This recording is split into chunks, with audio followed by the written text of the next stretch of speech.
Bonsoir tout le monde, bienvenue à ceux qui sont au Centre Baha'i, bienvenue à ceux qui sont avec nous en ligne. Nous sommes vraiment ravis d'accueillir Martine Caillard-Dalle. Pour cette première causerie en 2022-2023, le petit comité organisateur a prévu un petit programme de causerie et c'est Martine qui rouvre notre session de causerie ce soir. Alors, on est vraiment enchantés de t'accueillir. Quelques mots sur Martine. Alors, Martine découvre et devient Baha'i en 1970 en France. Elle part comme pionnière dans le Pacifique Sud en 71, donc déjà est engagée.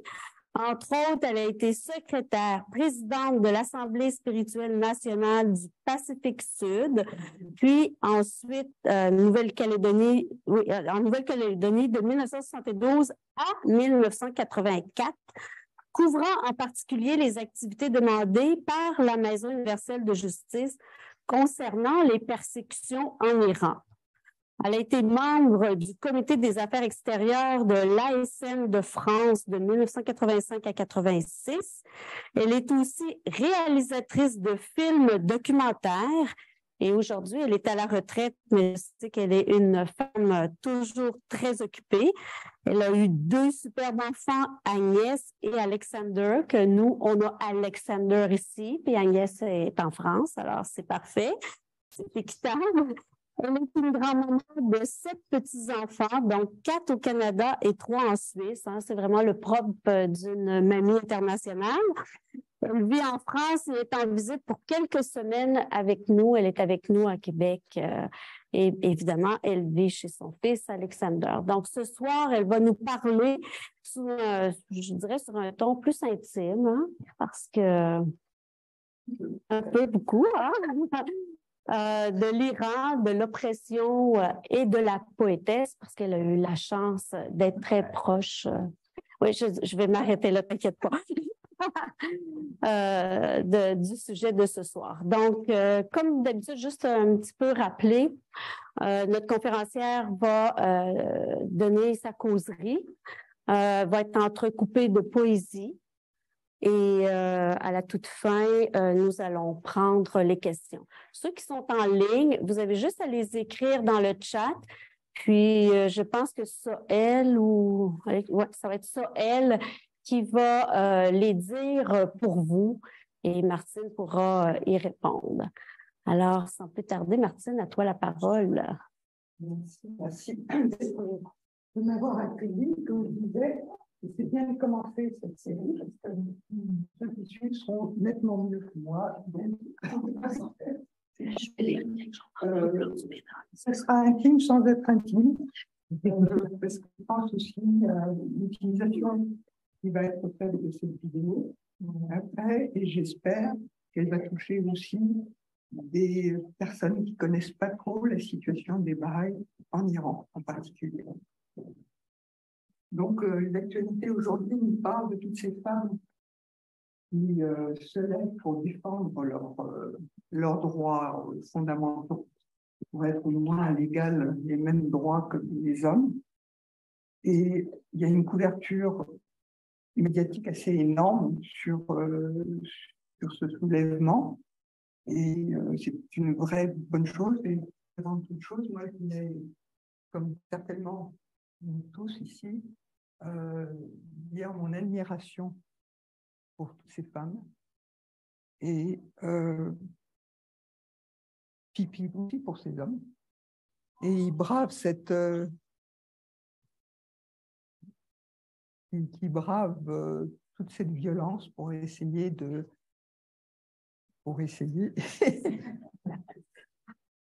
faire valoir leurs droits élémentaires.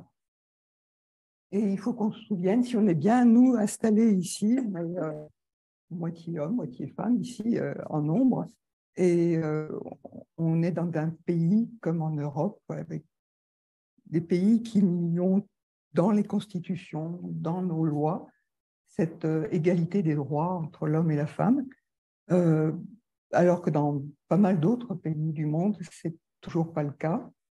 Et ça, c'est aussi dû à un travail qui a été fait, une lutte qui a été faite dans le passé par les majorettes en Angleterre, aux États-Unis, un petit peu moins dans les autres pays d'Europe, mais ça partait de là.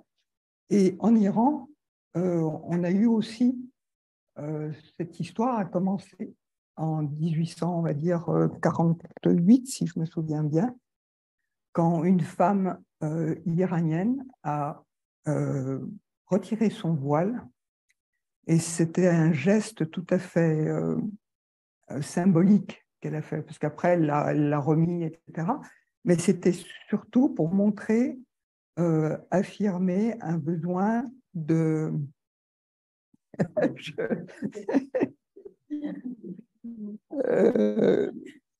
un besoin pour une plus grande égalité sociale, pour un changement fondamental dans la façon de considérer la religion.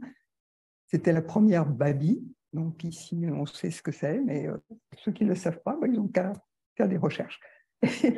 Et ça lui a valu la mort. Elle a été condamnée à mort. Donc l'Iran aussi a son histoire d'émancipation de la femme. Ça ne vient pas juste d'aujourd'hui, et il y a eu des vagues comme ça, et on espère réellement que cette fois-ci, les choses vont pouvoir changer dans ce pays.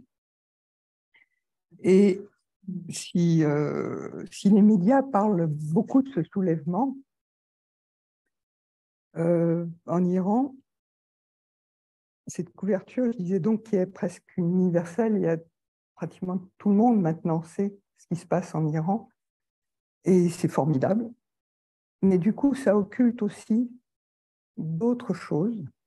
On en parle beaucoup moins. Il n'y a pas cette couverture médiatique pour à peu près la même période.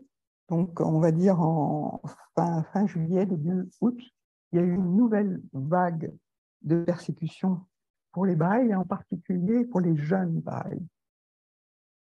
Et ça, c'est quand même, si vous me permettez, je vais peut-être lire un petit peu plus parce que je ne suis pas complètement sûre des chiffres, je ne suis pas très...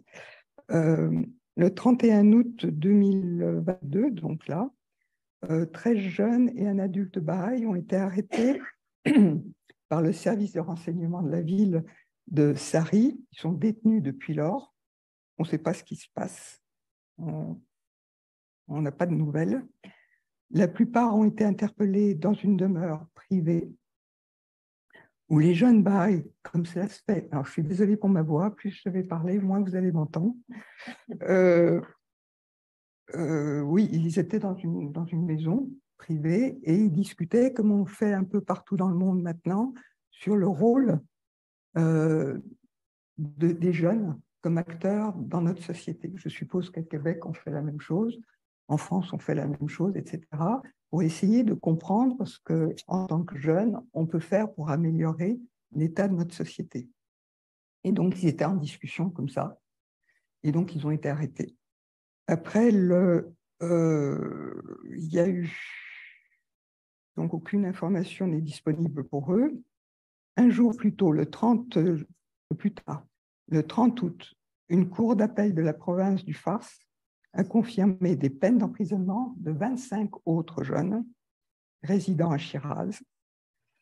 Et en fait, du 31 juillet au 31 août, il y a eu 245 cas de répression, interpellation, descente à domicile, arrestation, emprisonnement, fermeture de commerce, confiscation de terres agricoles, etc., juste pendant un mois. Je n'ai pas de données pour la suite, donc je ne peux pas vous le dire, mais je sais que on va dire du 1er août au 30 août, il y a eu ces 243 et ces arrestations des jeunes, c'est assez dur à comprendre, parce qu'en plus, c'est des jeunes à qui on a tout retiré, la possibilité aussi d'enseignement. Donc, ils ne peuvent pas aller à l'université. Et ça fait maintenant, si j'ai bien calculé, à l'échelle d'une vie d'étudiant, ça fait maintenant 7 générations de Baha'i qui n'ont pas pu aller à l'université. Et ça expliquera pourquoi, quand on parlera de Mavache Sabet, ces activités sont aussi expliquées par cette attitude de l'État iranien qui a interdit aux Bahreïs d'aller aux universités. Donc ce soir, je ne prétends pas du tout parler des persécutions en profondeur ou de l'actualité en profondeur ou de l'émancipation de la femme en profondeur. Ce que je voulais faire avec vous, c'est de partager un petit peu des sentiments et parler, en fait, si je parle aussi de tout ça, mais à travers une personne qui est assez admirable, comme beaucoup d'autres Bahreïs en Iran, et elle s'appelle Mavache Sabet. Mavache Sabet, qui est venue au Québec. Est-ce que certains d'entre vous l'ont rencontrée? Bon. Elle est née en 53, donc elle a 69 ans aujourd'hui. Et elle est mère de 2 enfants, donc c'est une femme normale. Elle est titulaire d'une licence de psychologie. Et avant la Révolution, elle était enseignante, elle était professeure dans différentes écoles. Et en tant que psychologue, elle a fait partie d'une façon très active de la formation pour le Comité national d'alphabétisation en Iran, c'est-à-dire permettre à une plus grande population d'apprendre à lire et à écrire. Et après l'établissement de l'État islamique, on lui a interdit, comme à tous les autres Bahreïs, d'avoir quelques postes d'enseignants dépendants de l'État, que ce soit, jusqu'à aujourd'hui.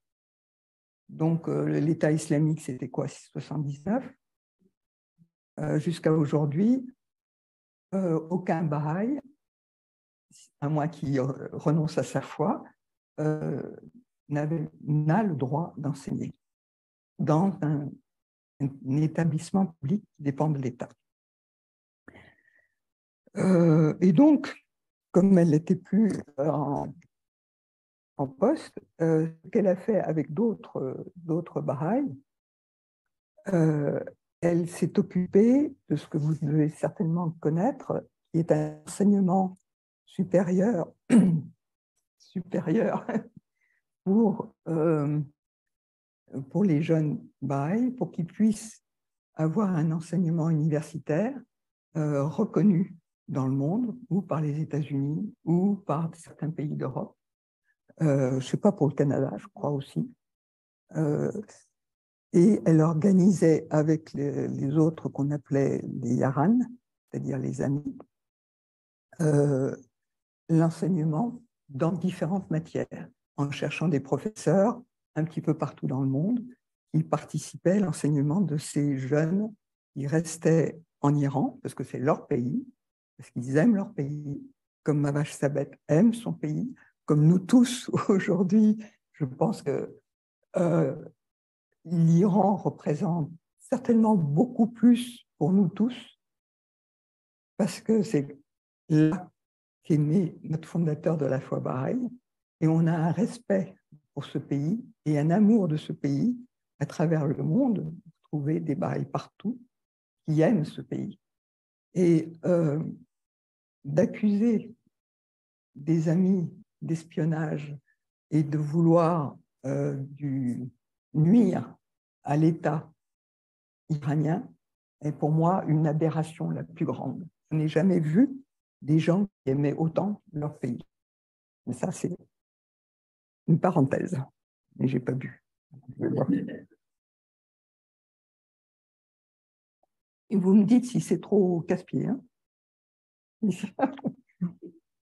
Donc ça, c'était pour parler de qui était Mavache en tant que personne.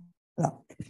Le 5 mars 2008, elle fut arrêtée par les représentants du ministère des Renseignements et de la Sécurité nationale. transféré à la section de sécurité du centre de détention d'Evin à Téhéran, donc c'était une des prisons les plus dures, où les 6 autres membres du Yaran devaient la rejoindre le 14 mai. Elle est restée emprisonnée et surtout en détention de confinement solitaire, d'isolement, pendant presque 2 ans, avant qu'elle puisse avoir un procès. Avec les 6 autres, tous les 6 ont eu un procès pratiquement 2 ans après leur emprisonnement. Procès qui était un peu n'importe quoi. Si on lit les comptes rendus des avocats, on comprend que c'était n'importe quoi. En tout cas, à l'issue de ces procès, ils ont été condamnés à 20 ans de réclusion pour avoir simplement, en fait, pour être bahaï. Point. Et ils ont fait ils ont été emprisonnés et en 2018, à un moment donné, leurs peines ont été commuées pour des raisons administratives en 10 ans. Donc en 2018, elle a pu sortir. Ils ont pu sortir. Mais moi, je voudrais vous parler de ces 10 ans et vous dire qu'elle a été avec une autre amie, Fariba, arrêtée à nouveau au mois d'août. Et on n'a pas su pendant plus d'1 mois ce qu'elle était devenue. Et là, aujourd'hui, en tout cas moi, c'est aujourd'hui que j'ai appris la sentence pour les 2, qui est de nouveau de 10 ans de prison. Donc elle a 63 ans, elle n'était pas en bon état de santé, et on l'a condamnée de nouveau à 10 ans. Et ce que j'aimerais partager avec vous, c'est ce qu'elle a fait comment elle a été pendant ces 10 ans passés. Pourquoi moi je me permets d'en parler, c'est uniquement par énormément d'admiration, d'une part, parce que j'ai eu la possibilité de la connaître, pas seulement à travers ses mots et ses écrits. Elle a écrit des poèmes, mais aussi parce que je l'ai rencontrée après. Et que du coup, je me permets de le faire, mais ce que je vais dire, c'est vraiment que ma façon de voir les choses et ça n'engage que moi. Donc,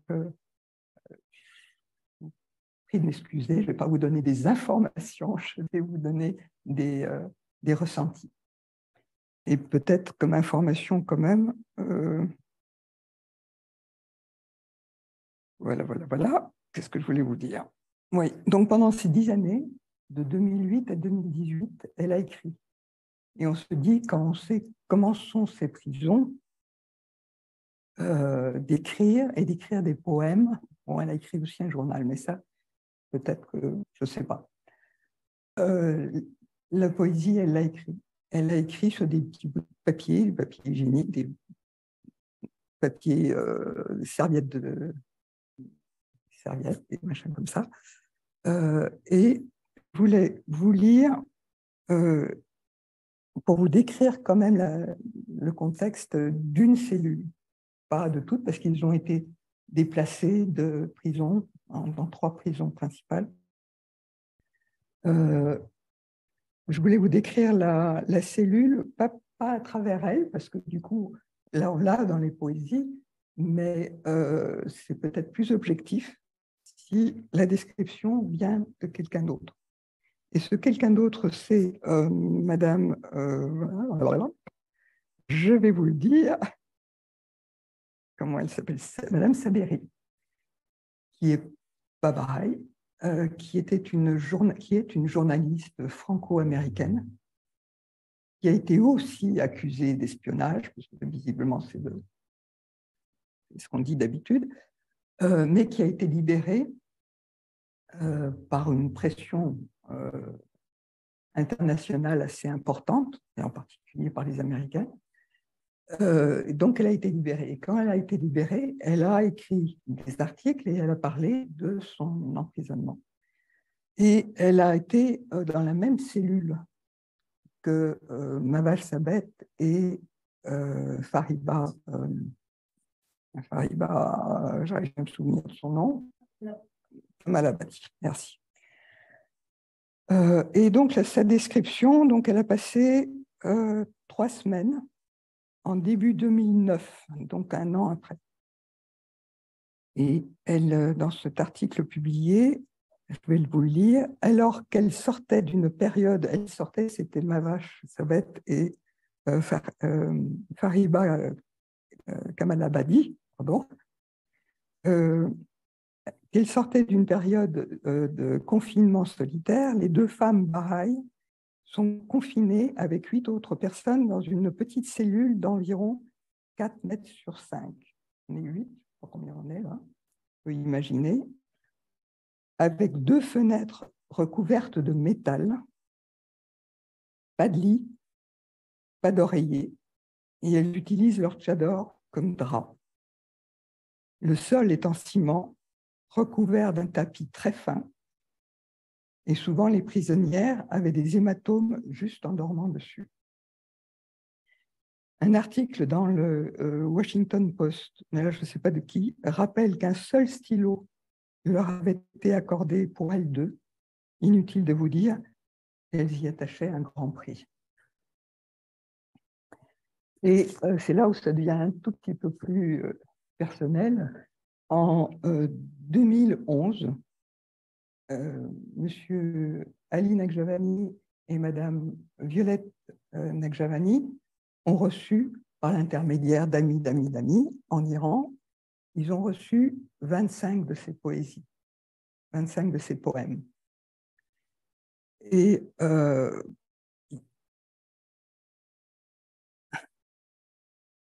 c'était assez extraordinaire de voir que les mots pouvaient, comme ça, dépasser les murs de prison et arriver dans une petite ville alsacienne en France.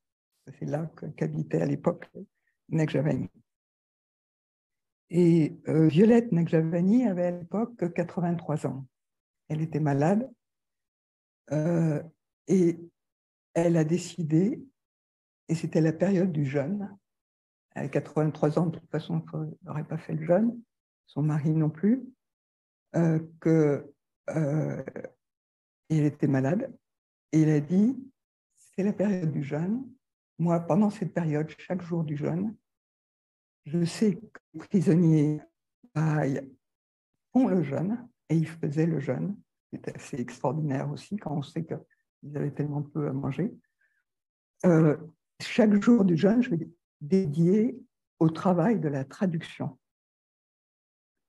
Et c'est comme ça qu'a commencé un travail que, en regardant comment les choses étaient faites, j'ai trouvé remarquable.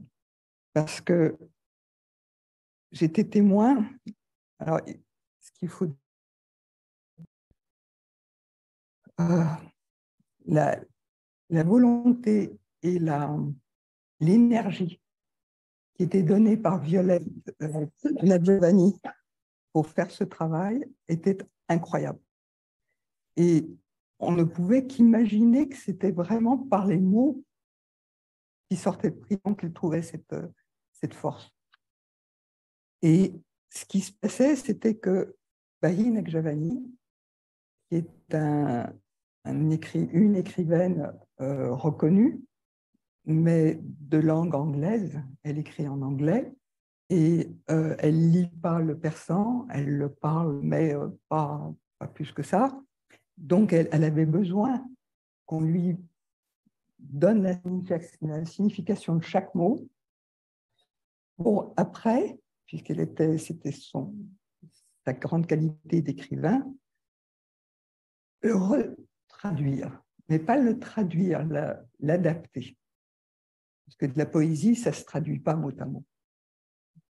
Et il y avait cet échange entre une personne qui était sa mère de 83 ans, vraiment malade, elle est décédée avant d'avoir terminé tout le job, cette écrivaine qui avait autre chose aussi à faire, mais qui tout était centré dans cette maison.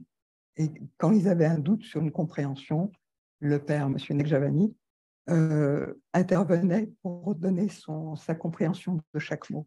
Et comme ça, petit à petit, il y a eu une adaptation des poèmes de Mavache Sabet.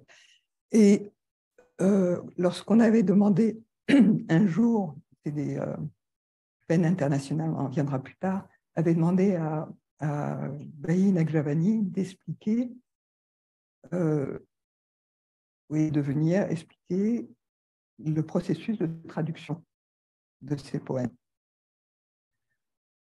Comme elle ne pouvait pas y aller ou elle ne voulait pas, elle a fait un petit film. On a fait un petit film que je vous propose de regarder ce soir. Ça dure 5 minutes. Qui parle un petit peu de ce travail de traduction, qui n'est pas une traduction, qui est vraiment une adaptation. Et de son ressenti à elle, on parle beaucoup mieux que ce que moi je préfère. Donc, est-ce qu'on peut regarder ce film?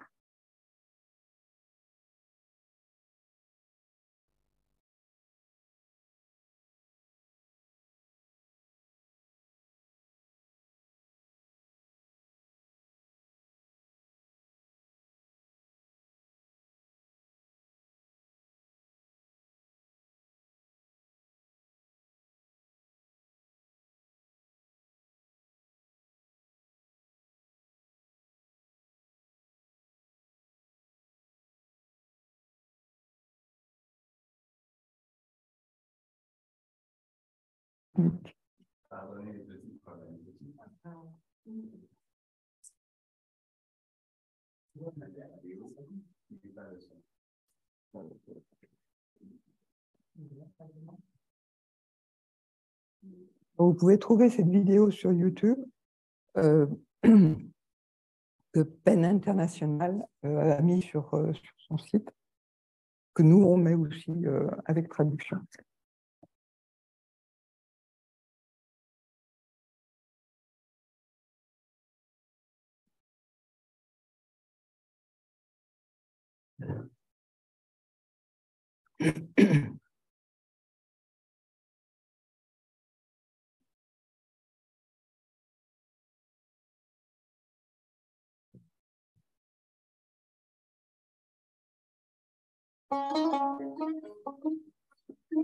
We're very far from Tehran. We're even further from Evin prison in Tehran. We're first of all from section 209 of Evin prison. This is where Mavache Sabet and 6 other members of the Yaran were taken on May 2008 because they were Baha'is.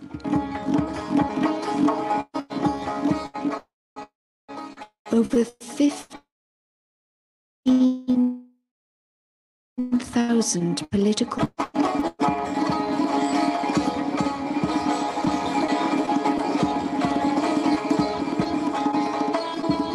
How can we possibly imagine what they're going through with so many barriers between us?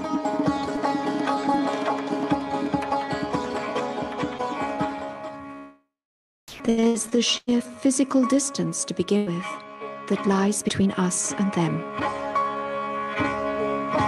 Then there are the barriers of culture and of language. Finally, there's the obstacle of experience, or rather its lack. We're simply not there with them.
and the meaning of a poem in a different language demands the translation of its spirit, not just the words.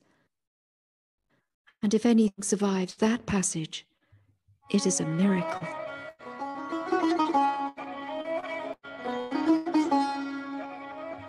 Mahvash herself has already achieved that miracle. She's already taken far greater risks. She doesn't shy away from describing prison life, but doesn't dwell on it either. She doesn't deny the miseries of solitary confinement, but writes of love instead. Her poems are about her longing for communication, her empathy with others.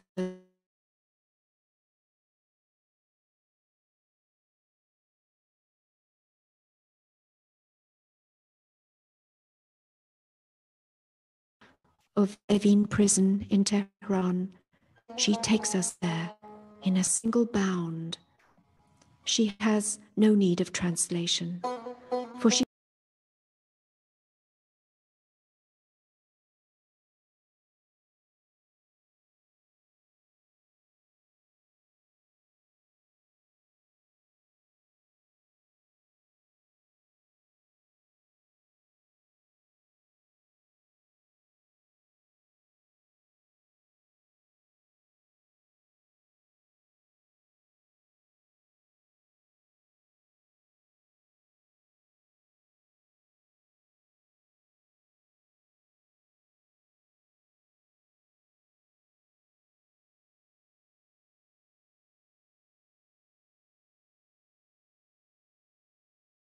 s'est proposé. Déjà aussi un certain âge. Et très honnêtement, d'être témoin de ce travail, moi je le mets ici parce que je n'arriverai pas à le lire, cette prisonnière, ben, elle emplissait cette maison alsacienne, de fraîcheur, d'espoir et aussi de souffrance. Et bon, en 2013, finalement, le livre Les poèmes de prison, Poem of Prison, en anglais, ont été publiés par George Ronald, qui est une maison d'édition que vous connaissez sans doute, qui a publié beaucoup depuis très longtemps des livres saints et puis d'autres livres pareils. Et c'était aussi une collaboration très riche. Et à un moment donné, on s'est dit, bah, ces poèmes sont sortis de prison et ils peuvent toucher un tas d'anglophones. Ben, bon sang, pourquoi pas les autres? Et du coup, un peu partout, en Italie, en Norvège, je crois que c'est Danemark aussi, est-ce qu'il y avait d'autres endroits? En Allemagne et en France, il y a des amis qui ont dit on va traduire. Publier des livres de poésie, c'est quelque chose de très difficile parce que c'est une petite niche et quand c'est un auteur qui n'est pas très connu, c'est un petit peu difficile. D'où la raison, enfin. Et du coup, moi, je vais vous parler de la traduction en français parce que j'espère que vous allez la lire. Que le livre, vous pouvez l'acheter chez Amazon ou n'importe où. Et je vais vous expliquer aussi un petit peu comment ça s'est fait, cette traduction. Parce que si la traduction ou l'adaptation des petits bouts de papier sur lesquels il y avait ces mots de Mahvash Sabet ont été traduits du persan en anglais, et ben d'anglais en français, il y avait aussi une petite histoire derrière qui était assez fabuleuse. On a demandé à François Petit. François Petit était un des Baha'is je crois que c'était, il était membre de la première assemblée spirituelle nationale des Baha'is de France en 1958. Et il avait déjà fait des traductions, mais ce n'était pas du tout son boulot. Je crois qu'il était, à un moment donné, il était preneur de son, il a fait pas mal de choses. Mais c'est surtout un formidable croyant, un petit peu mon père spirituel, c'est pour ça que je peux en parler, et secrétaire de l'Assemblée nationale de France pendant plusieurs années. Et sa femme, Mary Petit, qui était anglaise d'origine, donc qui maîtrisait bien la langue anglaise, et moi. Et la chose assez particulière et forte, c'était que François était déjà très malade. Il n'avait pas beaucoup d'énergie. On a eu du mal quand même à le convaincre. Et quand il a lu une ou deux poésies, il a dit, bon, ok, on y va. Que Mary, elle était déjà très fatiguée aussi et elle faisait beaucoup pour aider son mari. Ils s'y sont mis quand même. Et on n'habitait pas la même ville. Et moi, je travaillais. Et François, son énergie, il canalisait pour les traductions. Et sa volonté, c'était que ce soit qu'il puisse de son vivant voir la publication de ses poèmes. Je vous le dis tout de suite, ça a été possible. Et Mary, c'était vraiment de participer à cette aventure. Et donc, on a échangé tous les jours, le soir en particulier, puisque moi, je travaillais dans la journée, pendant 1 an. On n'est pas des traducteurs, moi, je ne suis absolument pas professionnelle, mais on essayait de comprendre l'essence un petit peu de ces mots et de tout ce que ça voulait dire. Et je vous assure que l'énergie qui sortait de ce travail, qui sortait de cet échange sur la concentration sur les mots de Ma vache Sabette, est quelque chose que j'ai du mal à exprimer et à faire comprendre. Moi, je travaillais je filmais, c'est mon boulot, dans une maison de retraite. Et j'avais droit à filmer la solitude, l'extrême solitude des personnes âgées, les souffrances, les morts. Et à la fin de la journée, je vous garantis que ce n'était pas toujours facile. Mais de travailler sur ces poèmes me redonnait une espèce de force. Et je me dis que cette force, Ma vache Sabette, elle l'a. J'espère qu'elle l'a encore aujourd'hui. Mais elle l'a mis dans ses mots.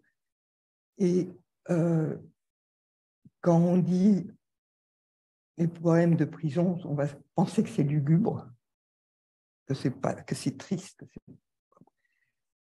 En fait, il y a tellement d'espoir, il y a tellement d'empathie dans ce qu'elle disait, dans ce qu'elle transmettait, qui était en fait son attitude dans les prisons. Elle était quelqu'un qui comprenait les autres, qui aidait les autres. Et les témoignages de ceux qui ont partagé leurs cellules, dont cette personne dont je vous ai parlé tout à l'heure, par ailleurs, a dit que c'était celle avec Fariba qui l'a le plus aidé. Et avant de continuer mon petit texte, je vous allais écouter une de ses poésies qui montre ça, qui montre cette espèce de résilience extraordinaire. On ne l'entend pas se plaindre. Et voilà. Donc, je crois qu'on va... Oui. Ce sont des poésies de très grande fraîcheur qui viennent d'un monde complètement nauséabond. C'est vraiment c'est à chaque fois l'opposé. On se dit on va côtoyer la mort d'une façon horrible, c'est vrai, mais la façon dont elle l'a décrit, on dit mais c'est pas possible, elle touche l'âme. Et donc moi, je peux vous dire, François est décédé, Mary est décédée. Il ne reste plus beaucoup de monde de tous ces gens-là qui ont travaillé, mais je peux vous dire qu'elle nous a aidés. Et j'en serais infiniment reconnaissante. Mais en même temps, je voulais m'excuser de leur part et de ma part, parce que je ne pense pas qu'on ait rendu justice à ces poésies. On a fait ce qu'on a pu. En tout cas, on a été certainement bénéficiaires. Et si vous pouvez l'être à votre tour et en parler autour de vous, je crois que ce serait une bonne chose. Est-ce que je peux demander de lire la première poésie? Cette première poésie, elle a été faite et écrite au début de l'incarcération de Mavache Savag et de Fariba. Et donc, tout à fait après les interrogatoires, tortures et tout ce que vous voulez. Donc, essayez de vous imaginer aussi. Et elle est dans une prison avec des prisonniers de droit commun. Ça, c'était aussi une chose qu'ils avaient faite. De temps en temps, c'était dans des prisons de droit commun avec des gens moins criminels, et d'autres fois à Evin avec des gens qui avaient des opinions politiques. Et voilà.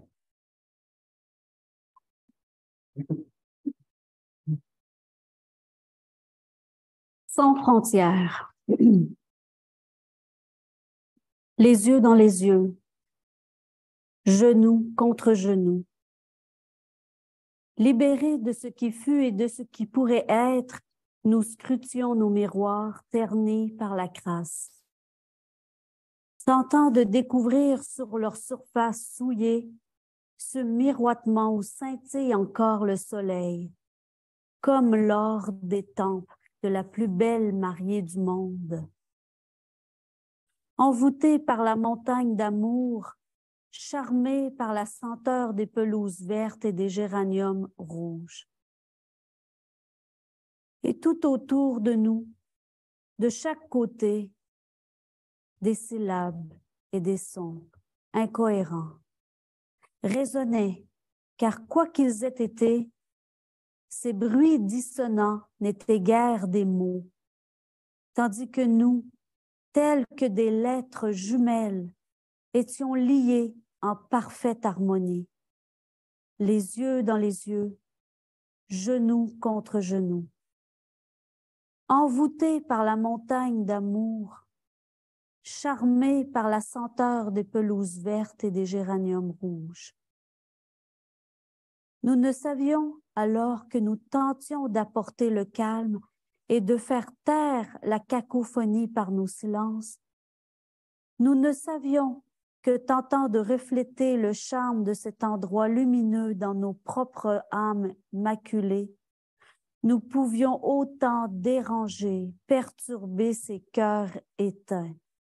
C'est bien vrai. Nous ne réalisions pas l'effet que pouvaient causer des sourires. Et alors, dans cette misère infernale, nous avons souri. À la femme aux jambes rouées de coups, couverte de bleu, et à la folle aux yeux figés, et à la malade à la peau jaune, et à celle qui ne semblait être ni femme ni homme, et aux vieilles étreignant la mort, et aux affamés au crâne rasé, à celles aux joues écorchées, et aux autres qui avaient perdu tout espoir avec leurs dents, et aux jeunes aux blessures jaunies de pus, qui dégageaient une odeur de pourriture à vous faire frissonner,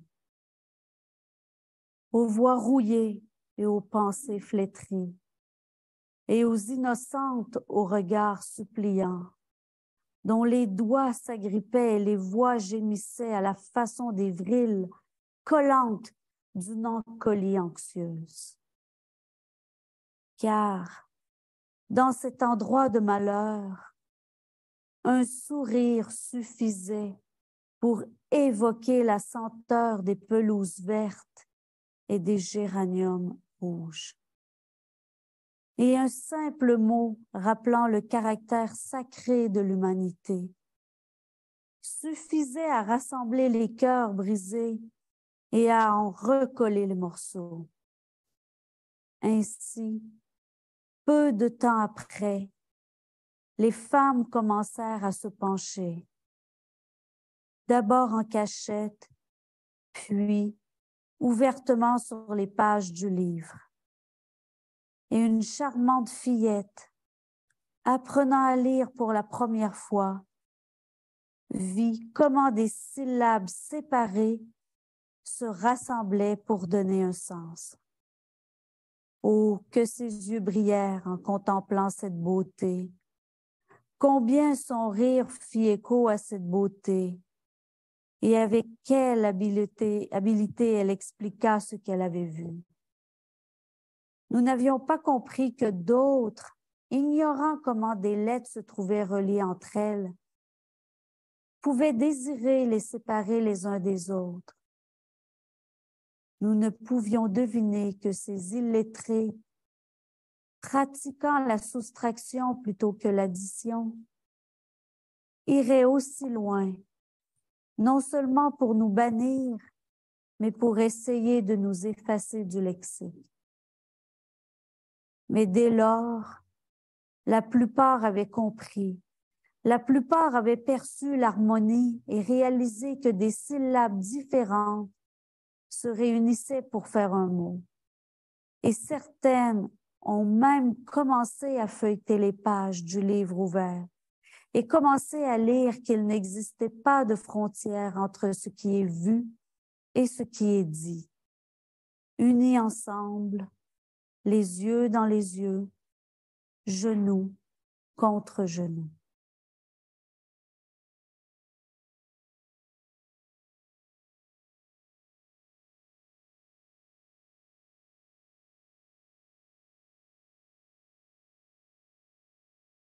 Merci Lise. La qualité des poèmes, la qualité de la poétesse ont fait que ça a été reconnu et qu'il y a un organisme international qui s'appelle PEN International qui aide en particulier les personnes en prison, les écrivains en prison, à travers le parrainage d'un autre auteur. Bon, c'est un peu plus complexe, vous avez qu'à regarder sur ce que c'est que PEN International, ont donné un prix à Mahvash Sabet alors qu'elle était encore en prison. Et c'est formidable parce que ça a fait une espèce de tache d'huile, je veux dire, PEN International, mais en Australie, en France, au Québec. Alors j'ai noté qu'au Québec et à Montréal, à Québec, c'était le 16 mai 2016. Il y a eu une journée où Mahvash avait été, je ne sais pas si vous y avez assisté, donc PEN Québec avait fait quelque chose. Le célèbre compositeur de musique norvégien, Lars Thorensen, si vous avez entendu parler, a été inspiré par la poésie, a fait une composition assez longue et assez très belle, qu'il a donnée à Oslo. Je ne sais plus la date, je regarde, mais je n'ai plus la date. Et en introduction à ce concert, à cette soirée, il disait « Mahvash Sabet est détenu dans de terribles conditions depuis près de 10 ans, donc, et elle a subi des tortures et des abus », a déclaré M. Thorensen. Nous pensons souvent à ceux qui sont soumis à de tels traitements comme à des victimes. Mais il n'y a rien dans la poésie de Mahvash Sabet qui indique qu'elle se voit comme une victime. Et ça, moi, je trouve ça super qu'on le voit, qu'on le sache. Parce qu'en effet, dans ces poèmes, vous n'avez pas du tout l'impression que Mahvash Sabet est victime. Vous avez l'impression que c'est ceux qui l'ont mis en prison qui sont victimes de leur folie. Et je pense que c'est aussi le cas pour toute la communauté bahaï en Iran. Je veux dire, l'histoire de leur persécution, c'est quand même une communauté qui a une capacité de résilience extraordinaire. Moi, j'essaie d'être bahaï, comme vous l'êtes certainement beaucoup plus. je ne suis pas sûre du tout que pour ma foi, je sois capable de vivre ce qu'il veut. Et on ne peut que prier pour eux et avoir une admiration. Moi, j'ai une admiration sans faille pour les amis en Iran. Et les amis qui sont en prison et qui arrivent à faire ce que ma vache Sabet a fait, moi, ça me dépasse. En tout cas, maintenant, je crois que ce serait sympa de lire un deuxième, si vous le voulez. Et cette poésie-là, pour moi, c'est celle qui montre le plus, enfin, peut-être pas le plus, mais c'est celle qui montre l'empathie que... il n'a pas de micro. Ouais. Ah.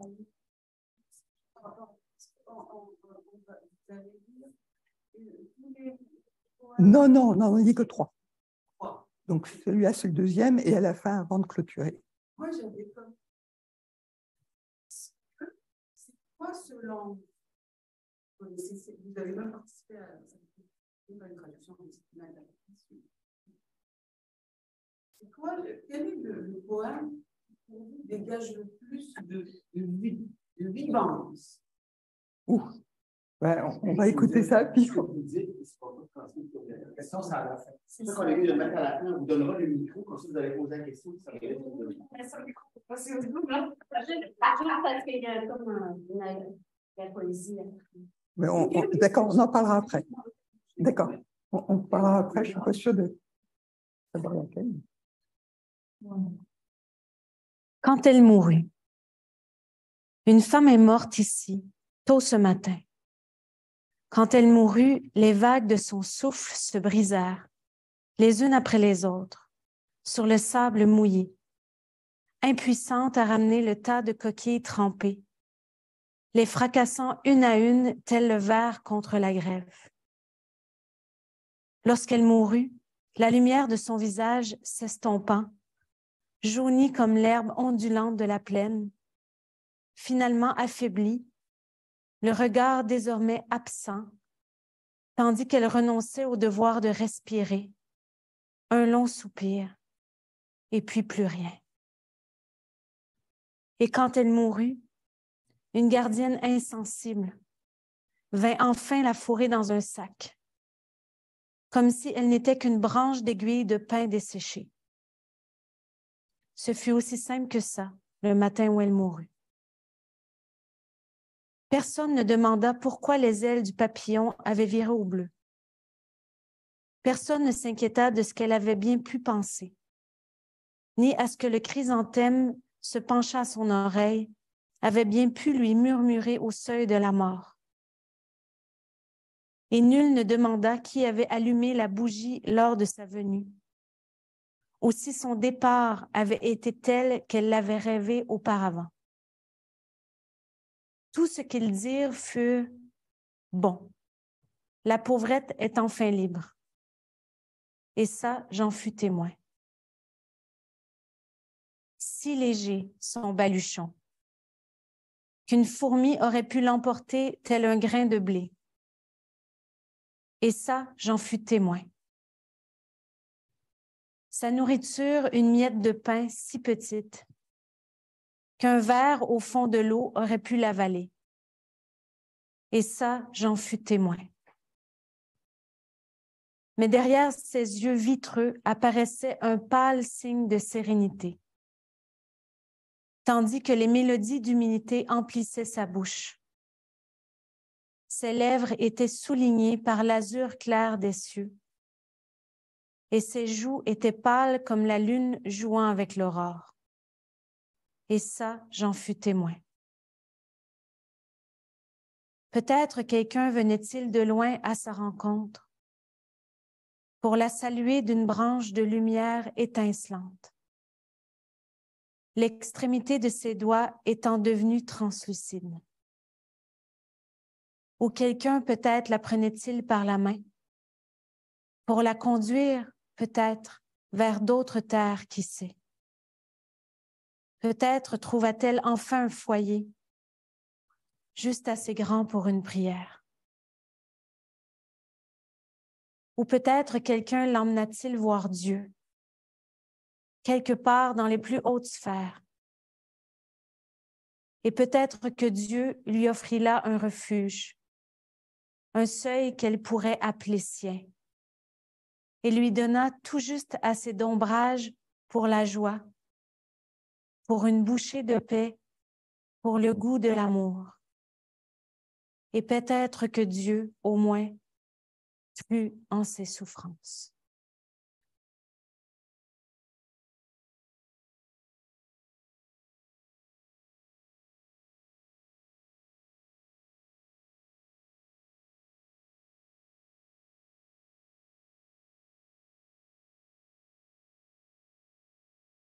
Merci. Je remonte un petit peu à la fin de notre rencontre. Je vais simplement vous dire qu'en 2018, quelque temps après sa libération, ma vache Sabette, son mari et quelques amis sont venus rendre visite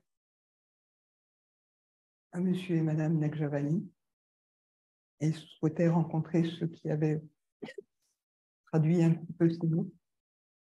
Et là aussi, j'ai eu le même sentiment.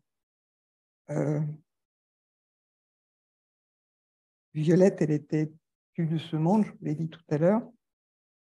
François et Mary n'avaient pas pu se déplacer.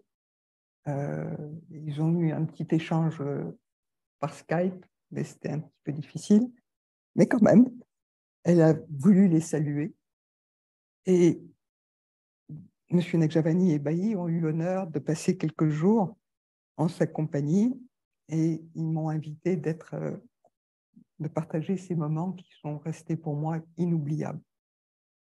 Parce que la force, la gentillesse, l'intelligence et la simplicité que cette femme dégageait, de ma vie, j'en ai pas rencontré beaucoup. Et ça collait complètement, c'était de la même sincérité que ses poésies.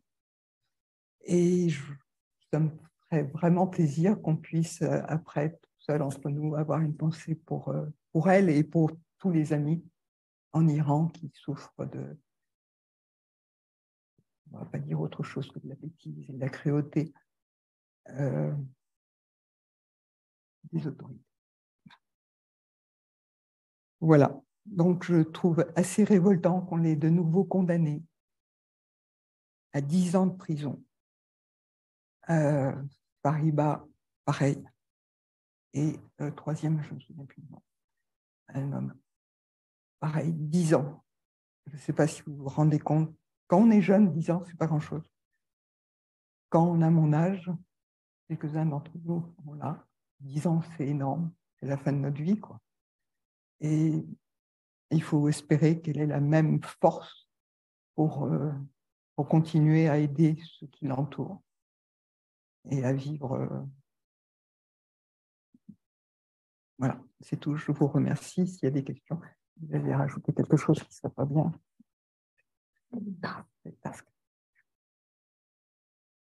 Je voulais, oui, effectivement, lire une poésie moi-même, si ça ne vous embête pas. Et si c'est déjà trop, vous le dites. Hein.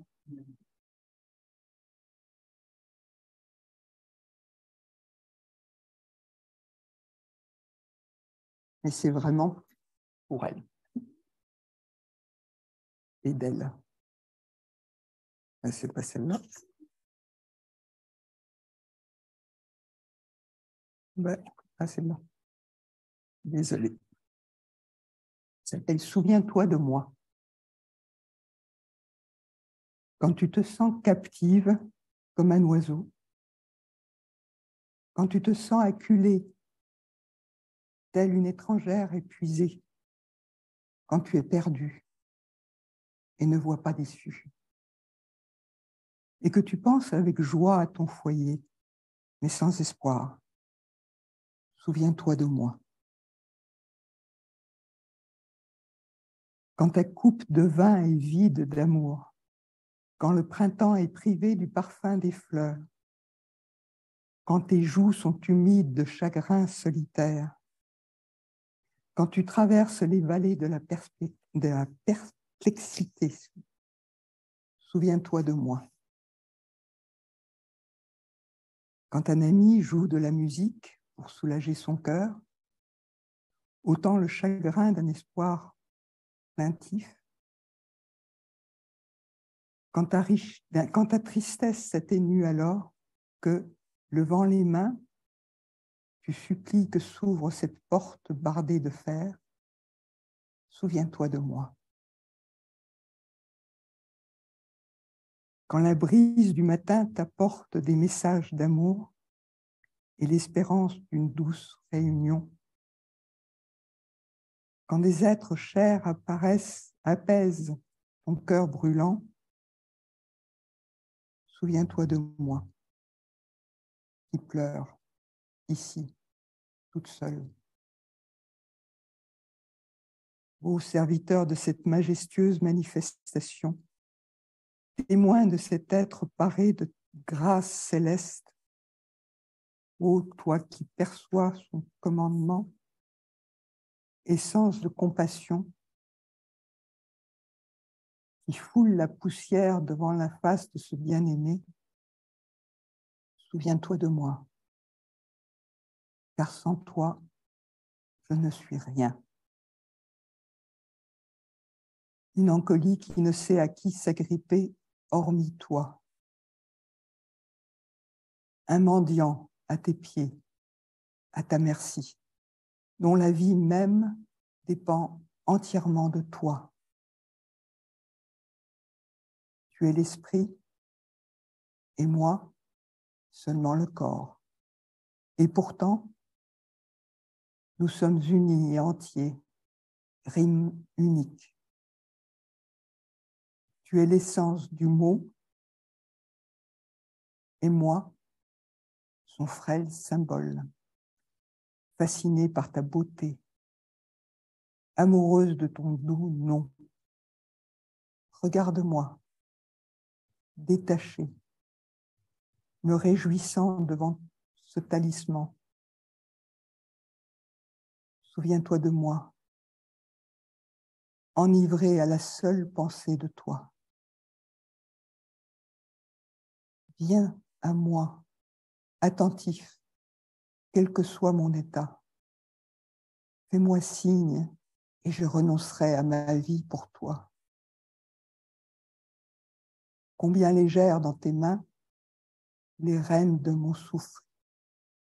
Combien douces tes mélodies qui calment mes gémissements. Combien de chants d'amour écrits pour apaiser ma tristesse. Toi qui as tant soutenu cet être souffrant. Alors, d'au loin, apporte-moi de bonnes nouvelles, maintenant, car mes yeux demeurent à jamais rivés sur cette porte.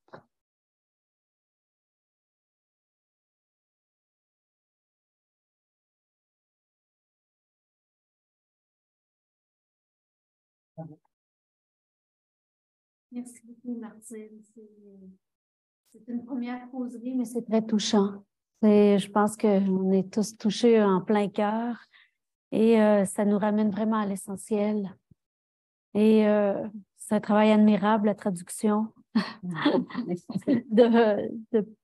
Quand on lit ces poèmes-là et qu'on voit d'où ça part, tout le travail pour essayer d'exprimer la pensée de la personne.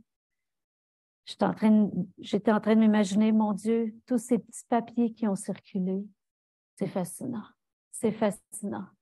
Merci beaucoup.